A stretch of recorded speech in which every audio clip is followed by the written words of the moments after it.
आपकी home making को smart और एफिशिएंट बनाने के लिए आज मैं आपके साथ शेयर करूंगी home cleaning and kitchen cleaning के हैक्स। ये क्लीनिंग टिप्स आपके घर को चार चांद लगा देंगी, बल्कि आपके वक्त और पैसे की भी बचत करेंगी। स्ट्रेसफुल होम मेकिंग के बजाय simple home organisation ideas and easy tips and tricks को अपनी जिंदगी में शामिल कीजिए, ताकि आप खुद के लिए और अपनी फैमिली के लिए भी टाइम निकाल सकें। So without any delay let's get into the video. अस्सलामुअलैकुम friends, welcome back to my channel tips and tricks with Hina. I hope कि आप सब बिल्कुल खैरियत से होंगे। आज की पहली टिप की जानिब बढ़ते हैं। जैसा कि आप सभी जानते हैं कि मेलामाइन के बर्तन हमारी सेहत के लिए बहुत ज़्यादा नुकसानदेह हैं। चाहे कितनी ही अच्छी क्वालिटी के ये बर्तन ख़रीद लें, कुछ अर्सा इस्तेमाल के बाद ही इनके ऊपर पिलाहट आना शुरू हो जाती है, हल्दी और चिकनाई के दाग नज़र आना शुरू हो जाते हैं। मेरे पास भी ये काफ़ी पुराने चंद एक ही बर्तन रह गए हैं जिन्हें मैं इस्तेमाल कर रही हूँ, और ये आप देख सकते हैं काफ़ी ज़्यादा पीले हो चुके हैं। तो इनके ऊपर से चिकनाई और हल्दी के दागों को ख़त्म करने के लिए बहुत ही आसान सी टिप आपके साथ शेयर करूँगी। अगर आप भी मेलामाइन के बर्तन इस्तेमाल कर रहे हैं और वो बहुत ज़्यादा पीले हो चुके हैं, तो इस ईद पर आप अपने पुराने बर्तनों को बहुत ही आसानी से नया बना सकते हैं। तो इनको क्लीन करने के लिए यहाँ पर मैंने लिया है काला तेल बर्तन साफ़ करने का, जिसे सल्फ्यूनिक एसिड भी कहा जाता है। केमिकल शॉप पर मिल जाएगा या फिर बाज़ारों में भी आसानी से मिल जाता है। वह साबुन और खुला हुआ सर्फ मिल रहा होता है। काले तेल के नाम से ये आसानी से आपको मिल जाएगा। इसका एक एक ड्रॉप बर्तनों के ऊपर अप्लाई कर देंगे और इसको अच्छी तरह से फैलाकर 20 मिनट के लिए इसी तरह से बर्तनों को छोड़ देंगे। अभी हमें स्क्रब नहीं करना है इसके ऊपर। 20 मिनट गुजर जाने के बाद एक स्क्रबर ले लेंगे या फिर स्टील वूल से हल्का सा रगड़ के साफ़ कर लेंगे। और अगर आपके पास काला तेल नहीं है तो इसका भी ऑल्टरनेट मैं आपको बता देती हूँ। इसकी जगह आप कपड़े धोने का ब्लीच भी इस्तेमाल कर सकते हैं इनने के लिए। वॉश करने के बाद मैं आपको रिज़ल्ट दिखाती हूँ। और ये देखिए, जितने भी पिलाहट थी इन बर्तनों के ऊपर, चिकनाई और हल्दी के दाग थे, वो बिल्कुल साफ़ हो चुके हैं। इस तरह से आप अपने मेलामाइन के बर्तनों को साफ़ कर सकते हैं, चाहे वो कितने ही क्यों ना पुराने हों। एक सिंपल से मेथड से बर्तनों पर लगे हुए ज़िद्दी दागों को बहुत ही आसानी से साफ़ कर सकते हैं। अब आपको इस ईद पर नए बर्तन ख़रीदने की बिल्कुल भी ज़रूरत नहीं पड़ेगी, बल्कि आप अपने पुराने बर्तनों को ही नए बर्तनों की तरह इस्तेमाल कर पाएंगी।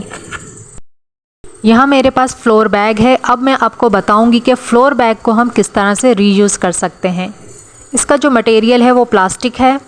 प्लास्टिक बैग को यूज़ करने के लिए यहाँ पर सबसे पहले मुझे चाहिए होगा एक तकिए का कवर। तकिए का कवर मैं इसलिए यूज़ कर रही हूँ ताकि मुझे इसको सिलाई ना लगानी पड़े।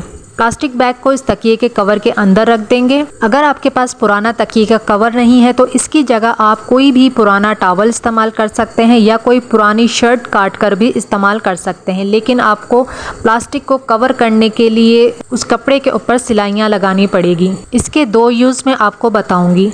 अगर आप इसके ऊपर 3-3 इंच के गैप से 3-4 सिलाइयाँ लगा देंगे तो ये आपका फुट मैट बनकर तैयार हो जाएगा। इस ऑर्गेनाइज़र का दूसरा यूज़ हम अपने किचन में करेंगे। अक्सर हम बर्तन धोकर काउंटर पर छोड़ देते हैं ड्राई होने के लिए, जिससे क्या होता है कि काउंटर बहुत ज़्यादा गीला रहता है और बर्तन भी ड्राई नहीं हो पाते हैं।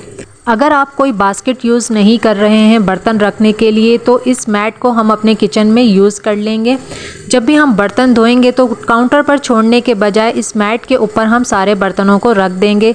इससे क्या होगा कि हमारा जो काउंटर है वो काउंटर हमारा बिल्कुल ड्राई रहेगा, गीला नहीं रहेगा। और ये जो मैट हमने यूज़ किया है ना, इसके अंदर हमने प्लास्टिक का इस्तेमाल किया है, तो इससे भी जो बर्तन है वो जल्दी से ड्राई हो जाएंगे, काउंटर भी हमारा गीला नहीं रहेगा। और अगर आप बास्केट यूज़ करते हैं बर्तन रखने के लिए तो उस बास्केट में से भी पानी टपकता रहता है, तो हम इस मैट के ऊपर रख देंगे तो इससे भी हमारा काउंटर बिल्कुल साफ़ रहेगा और हमारे लिए मज़ीद काम नहीं बढ़ेगा। मैट गीला होने पर इसे हम धूप में सुखा सकते हैं। नेक्स्ट आइडिया देख लेते हैं। हमारे किचन का जो सिंक एरिया होता है, कभी कभी इसके अंदर से बहुत ज़्यादा स्मेल आ रही होती है, और अक्सर आप सुबह उठकर जब किचन में देखेंगे कि सिंक एरिया साफ़ होने के बावजूद इसके ऊपर छोटे छोटे से मच्छर बैठे हुए नज़र आते हैं।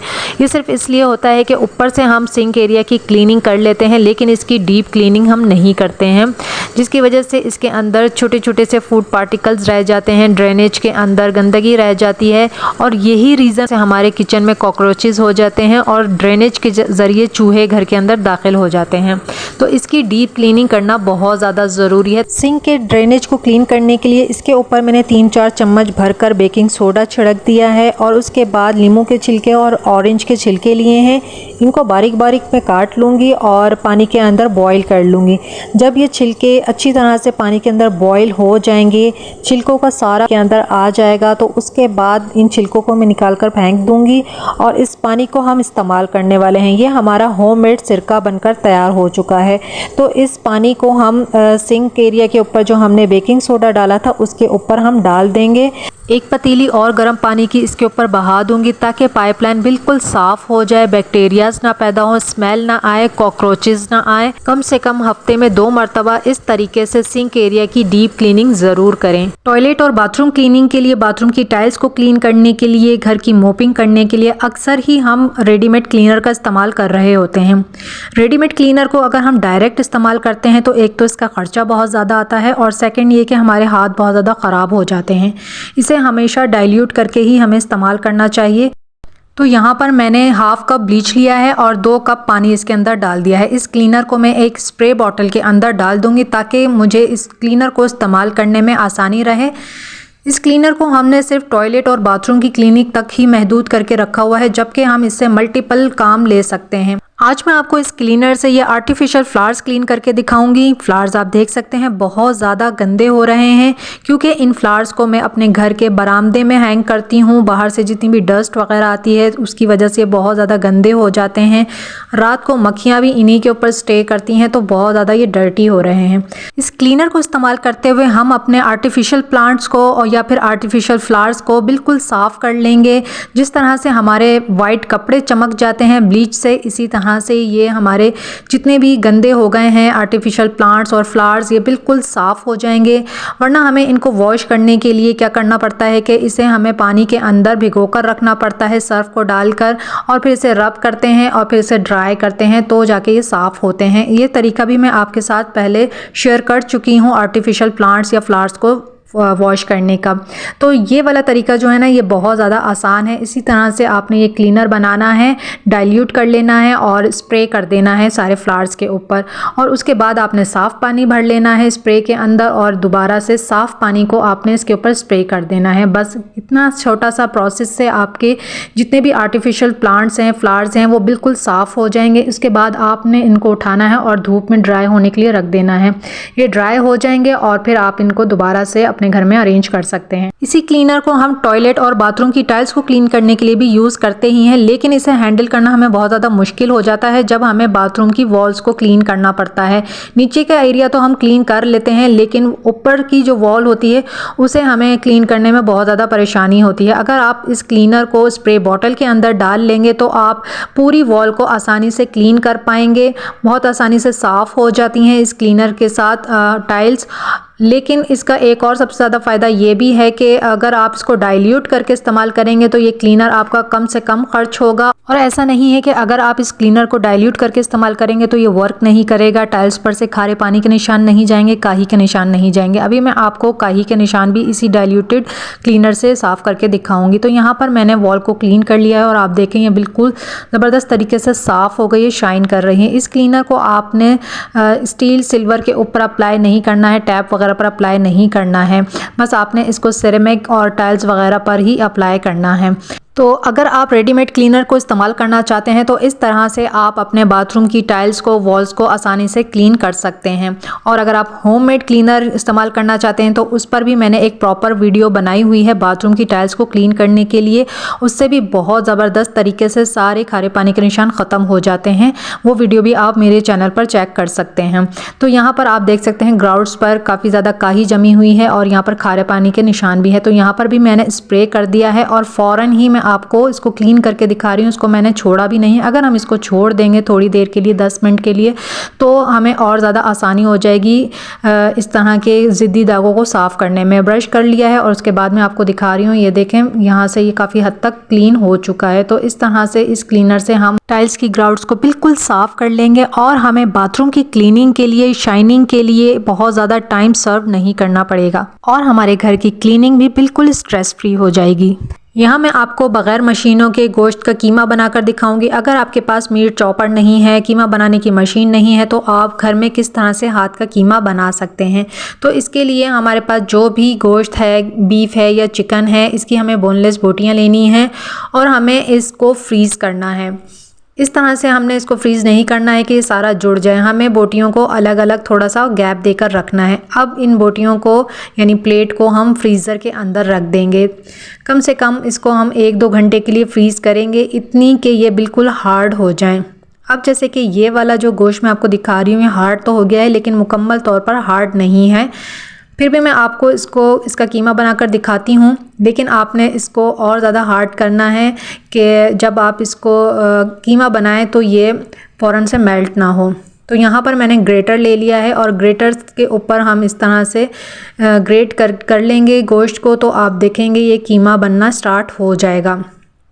तो इस तरह से आप आसानी से घर में ही कीमा बना सकते हैं गोश्त का, चाहे वो बीफ है या फिर वो चिकन का गोश्त है। समटाइम ऐसा भी होता है कि बीफ का कीमा तो हमें बाज़ार से आसानी से मिल जाता है, लेकिन चिकन का कीमा हमें आसानी से नहीं मिल पाता है।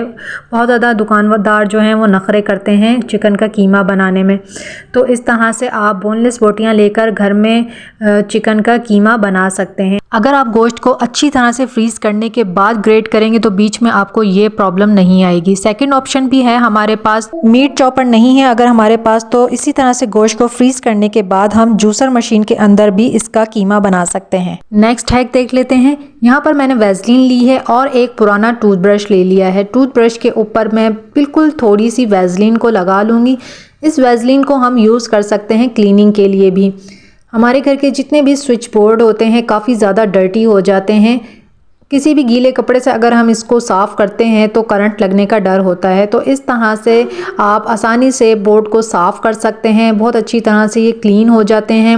ड्राई कपड़ा लेना है, उससे वाइप ऑफ कर देंगे और उसके बाद आप देखेंगे बोर्ड जो हैं वो बिल्कुल साफ़ हो जाते हैं, चमक जाते हैं। और इसी तरह से ब्रश के ऊपर वैसलीन लाने के बाद हम घर के फर्नीचर की क्लीनिंग भी कर सकते हैं। ख़ास तौर से ऐसा फर्नीचर जो कि फ़ाइबर का बना हुआ हो या फिर ऐसी टेबल्स या चेयर जो एंटीक होती हैं, उनके अंदर काफ़ी ज़्यादा डस्ट जमा हो जाती है और उसे साफ़ करना बहुत ज़्यादा मुश्किल होता है। तो इस हैक के ज़रिए आप इस तरह के एंटीक फर्नीचर की भी क्लीनिंग कर सकते हैं। वैसलीन का एक और ज़बरदस्त सा हैक ये है कि आपने एक सॉफ्ट सा कपड़ा लेना है और उसके ऊपर वैसलीन को अप्लाई कर देना है, फैला देना है, और उस कपड़े से आप अपने फ्रिज की बहुत ही अच्छे से क्लीनिंग कर सकते हैं। सारे दाग धब्बे बिल्कुल ख़त्म हो जाते हैं, बहुत अच्छी सी शाइनिंग आ जाती है। अच्छी तरह से इसको रब कर लेना है फ्रिज के ऊपर। फ्रिज के ऊपर हम गीला कपड़ा मारते हैं, अक्सर उससे फ्रिज के ऊपर पानी के धब्बे पड़ जाते हैं या फिर जंग भी लग जाता है।